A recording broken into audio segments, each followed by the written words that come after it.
भगवान विष्णु के प्रिय सेवक शेषनाग, जिन्होंने समा रखा है पृथ्वी का भार। हिंदू धर्म में शेषनाग, वासुकी नाग, तक्षक नाग और कालिया नाग प्रमुख है। सभी नागों में शेषनाग का प्रमुख स्थान है। कहा जाता है कि शेषनाग ने ही धरती का भार समा रखा है, अर्थात उठा रखा है।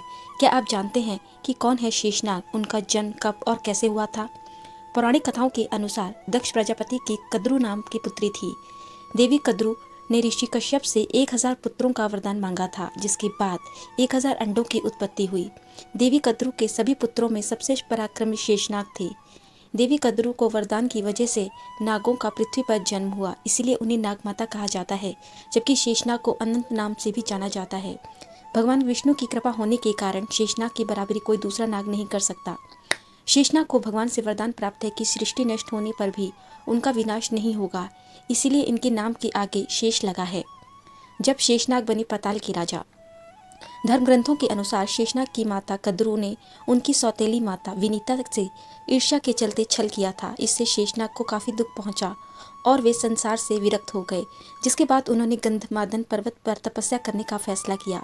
उनकी तपस्या से ब्रह्मा जी इतने प्रसन्न हुए कि उन्होंने उन्हें पाताल लोक का राजा बना दिया। हालांकि बाद में उन्होंने भगवान विष्णु का सेवक बनने का निर्णय लिया, जिसके लिए वे पृथ्वी के नीचे जललोक में चले गए। कालांतर में क्षीर सागर में पहुंचने के बाद शेषनाग ने भगवान विष्णु की शैया बनकर उन्हें सेवा दी। आज भी शेषनाग को भगवान विष्णु के सेवक के रूप में जाना जाता है। चित्रों में भी वह भगवान विष्णु शेषनाग पर लेटे हुए नजर आते हैं। भगवान विष्णु के साथ लिए कई अवतार। मान्यता है कि शेषनाग ने भगवान विष्णु के साथ कई अवतार लिए। त्रेता युग में जहां वह राम के छोटे भाई लक्ष्मण के रूप में जन्मे, वहीं द्वापर युग में श्री कृष्ण के भाई बलराम बने। फन पर उठाए हैं सृष्टि का भार। माना जाता है कि ब्रह्मा जी ने शेषनाग की तपस्या से प्रसन्न होकर उन्हें यह वरदान दिया था कि तुम्हारी बुद्धि सदैव स्थिर रहेगी। पृथ्वी निरंतर हिलती डुलती रहती है, इसीलिए इसे स्थिर करने के लिए तुम अपने फन पर इसे धारण करो। इस वरदान के कारण ही शेषनाग ने अपने फन पर सृष्टि को टिका कर रखा हुआ है। गरुड़ और शेषनाग का संबंध। दोनों ऋषि कश्यप के हैं पुत्र। हिंदू धर्म में प्राचीन काल से ही गरुड़ और नागों के बीच दुश्मनी की बात कही गई है। माना जाता है कि गरुड़ और नागों के संबंध शुरू से ही खराब रहे हैं, लेकिन फिर भी वे साथ रहते हैं। नाग और गरुड़ दोनों ही ऋषि कश्यप के पुत्र हैं।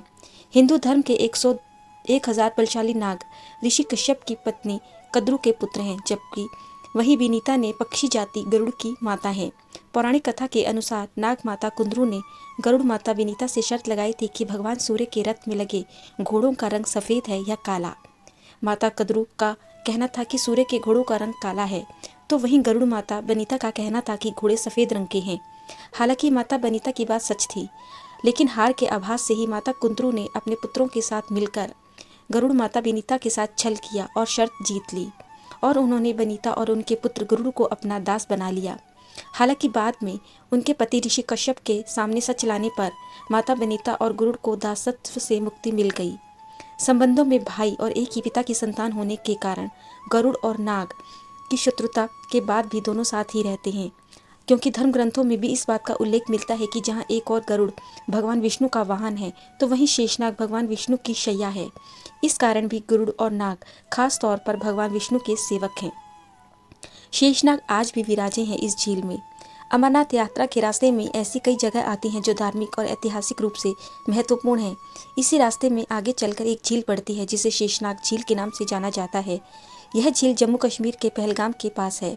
पौराणिक कथा के अनुसार भगवान शिव देवी पार्वती के साथ अमरनाथ यात्रा के लिए जा रहे थे, और अमरनाथ पहुंचने पर वे चाहते थे कि कोई भी दूसरा पार्वती के अतिरिक्त इस कथा को ना सुने, क्योंकि जो भी इस कथा को सुनेगा वे हमेशा के लिए अमर हो जाएगा। इसीलिए उन्होंने अनंत सांपों को अनंतनाग, बैल नंदी को पहलगाम और चंद्रमा को चंदनवाड़ी में ही छोड़ दिया।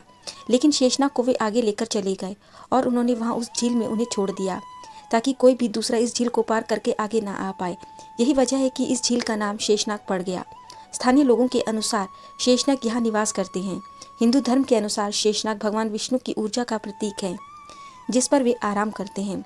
भगवान विष्णु और शेषनाग के बीच का संबंध शाश्वत है।